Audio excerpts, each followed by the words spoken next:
Warning, this content may be offensive, upsetting or disturbing to some audiences. Viewer discretion is advised.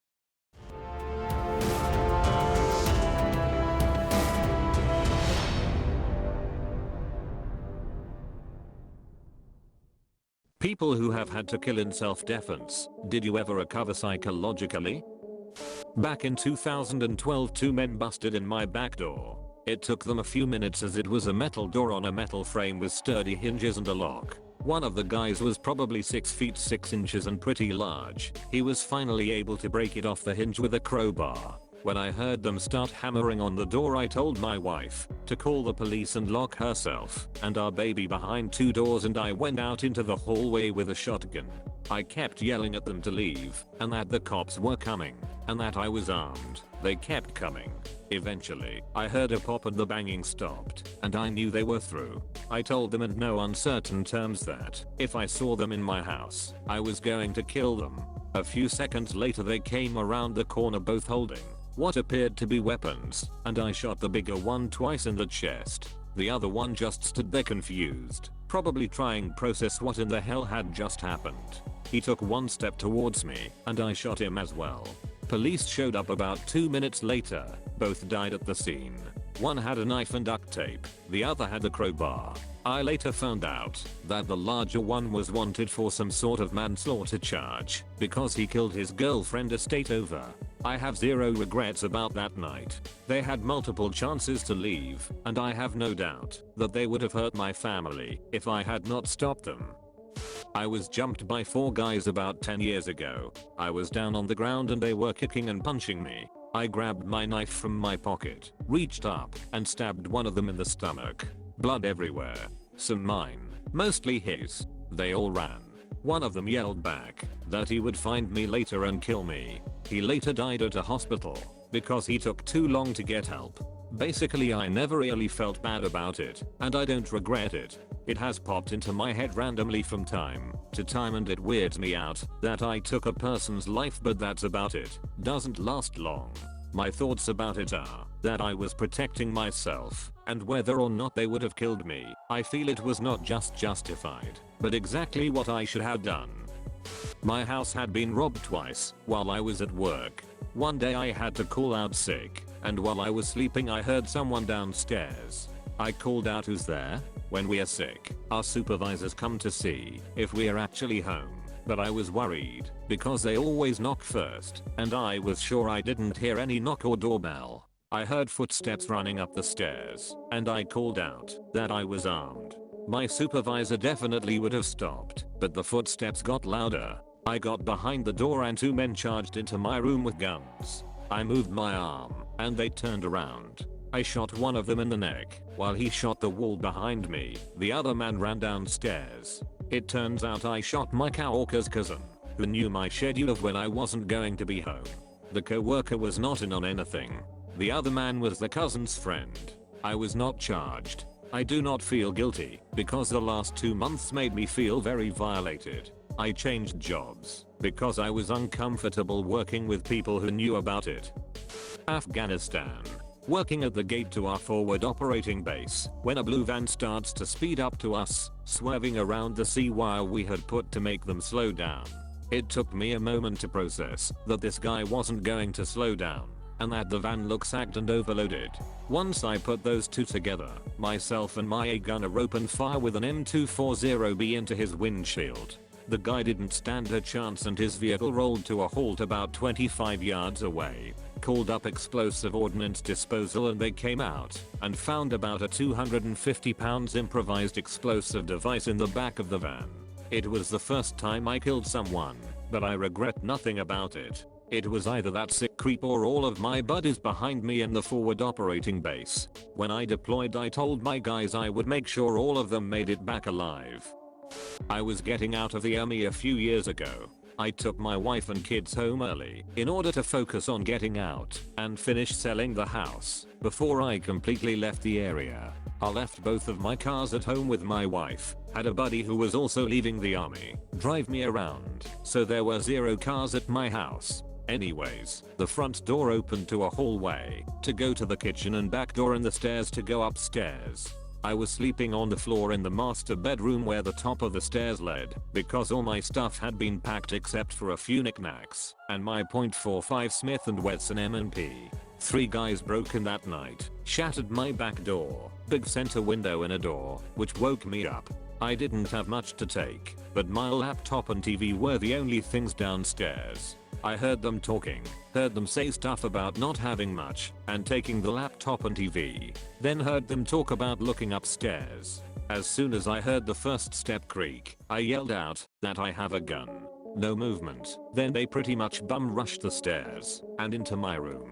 I shot the first guy in the neck, his buddy took a shot at me, and missed where he then was shot in the shoulder. The third guy rushed back outside, and left his buddies. The guy shot in the neck was dead instantly. The guy with the gunshot, wound in the shoulder, was withering in pain. Kicked their guns down the stairs, and called 911. Cops were there in about 10 minutes. Took my statement, took my gun, and offered an ambulance. Don't think they ever found the third guy also. 3 years later, and I think about it from time to time. What bothers me most is that I didn't kill the guy I shot in the shoulder, so I do fear he could find me again.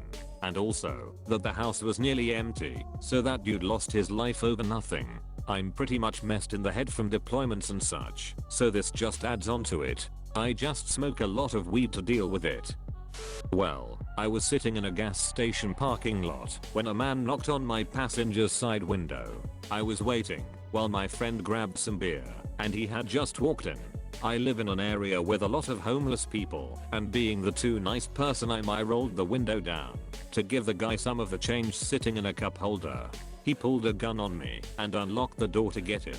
I had a gun, but it was in an awkward position. I had never had to pull it before, so I didn't really know how well it would work, but it was the most reasonable place I could think of, not to mention I was an newbie gun owner at the time. Left side in the cup holder on the door. You never really know what the best course of action is until it happens to you. I do exactly as he says and pull away. I didn't know what the hell was going to happen, but I was scared, and I really hoped he wouldn't see my gun. We end up pulling into an old dark parking lot. To give a little context on why what happened next happened how it did, I drive a little Kia Soul stick shift, and it jumps speed bumps. Like jumps them. I see one, and at this point, the guy isn't really paying attention to me, so I put my foot to the floor, jump this speed bump. He hits his head on the roof and his gun falls in my lap, so I grabbed it and pointed it at him. At this point I expected him to get spooked and get away, but I was wrong. The guy had a pocket knife and he pulled it. He stabbed me 2 times before I could get a shot off. Everything went dark and that's all I remember. When I woke up I found out he died in my car and I actually shot him 2 times. It turned into a huge legal battle because the gun was stolen and he had drugs on him. Everyone thought it was a drug deal gone bad. I've dealt with it for years, and to this day I'm still not the same. My family disowned me because of it. I've also turned into a hermit that lives in the woods away from everyone, because I don't trust anyone. It can get lonely sometimes but it's alright. This was about 2004 to 2006. I don't remember the exact year anymore. I killed a guy that tried to break into my apartment because he was wanting his wife that he had just beat the crap out of. 2 AM.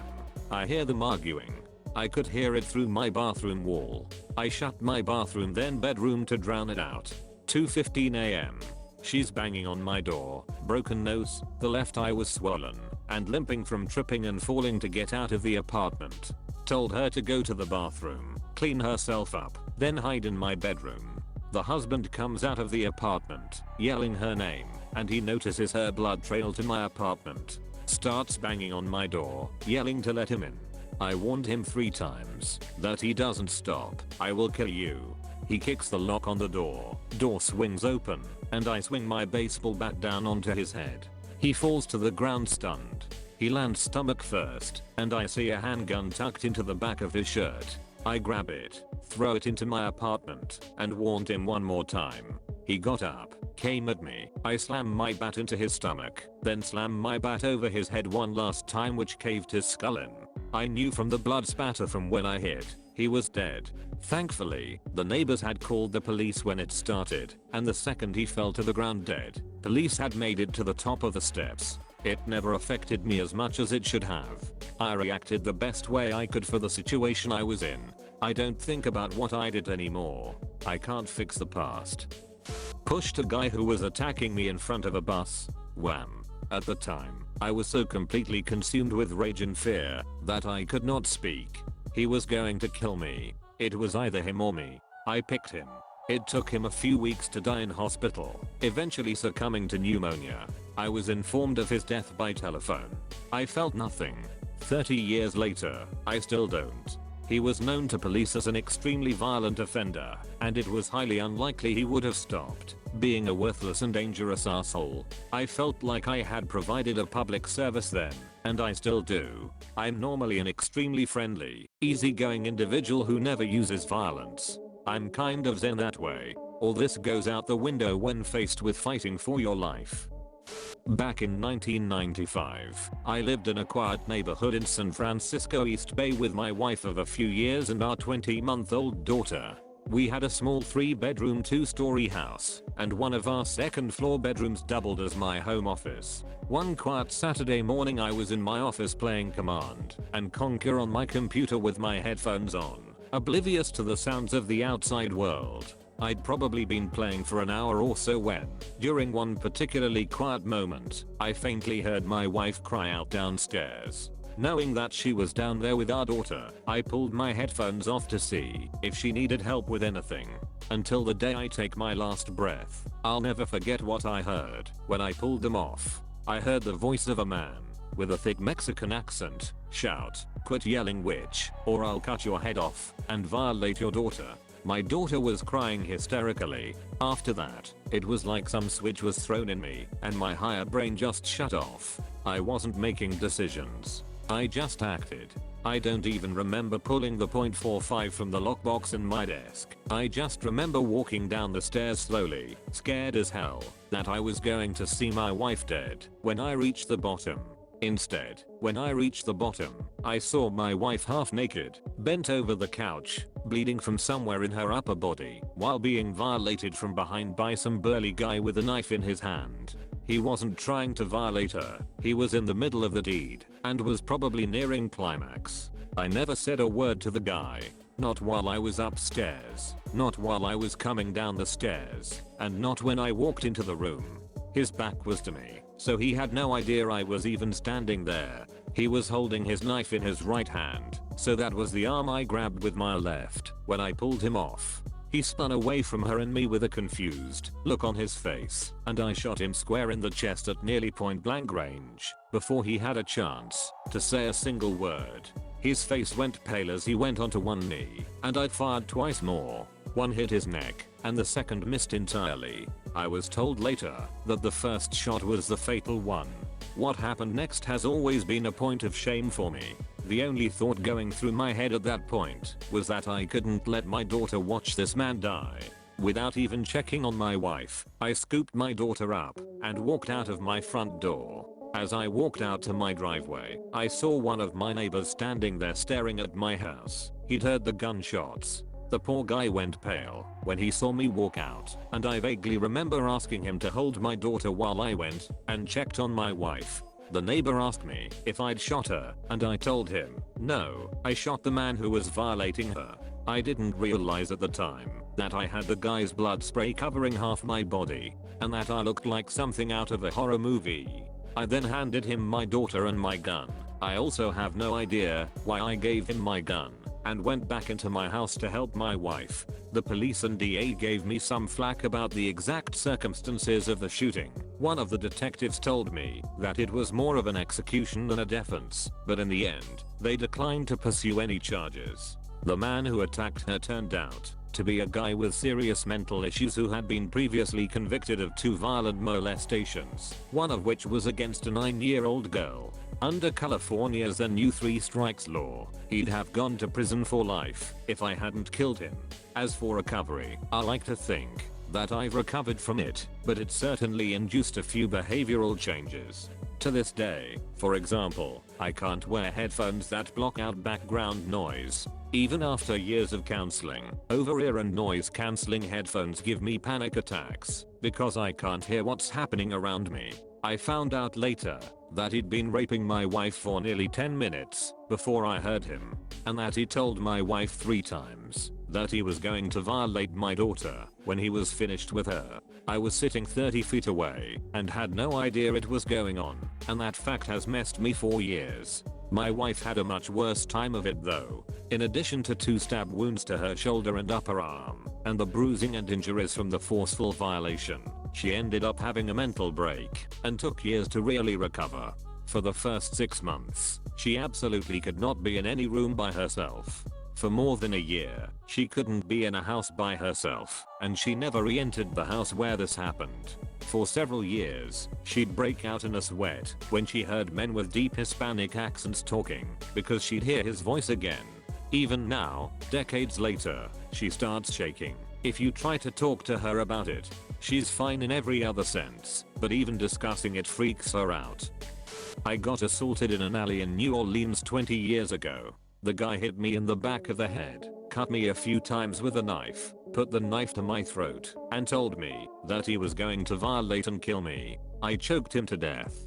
Felt his windpipe crumble in my hands. I've had PTSD ever since. Constant nightmares. I see his face turn red, blue, and purple. I hear the crunch of his windpipe. I feel his struggle against me. I have scars I see every time I get out of the shower.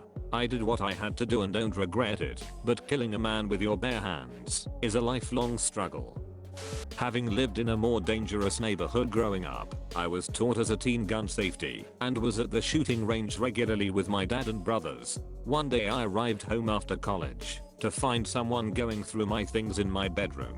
He came at me with a knife. As soon as he saw me, I pulled my gun out of my purse and shot him in the chest. It happened so quickly, all I could think of was the knife and his proximity, and that he had a physical advantage over me, and I needed to do something before he got within arm's length and could use his strength to violate me. I didn't take time to aim. I certainly didn't intend to kill him. I wanted him to not be able to come near to me. I live in South Africa, where some believe, incorrectly, that making love with a virgin cures AIDS.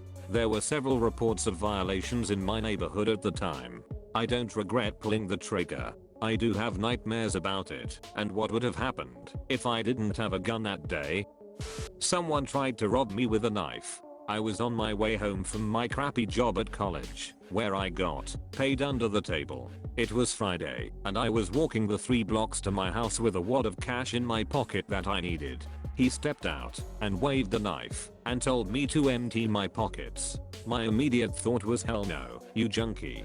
My second thought was the words of my friend, a black belt in Kyokushin karate. If you get in a knife fight, don't be afraid to get cut. It's gonna happen anyway, just don't let it be bad.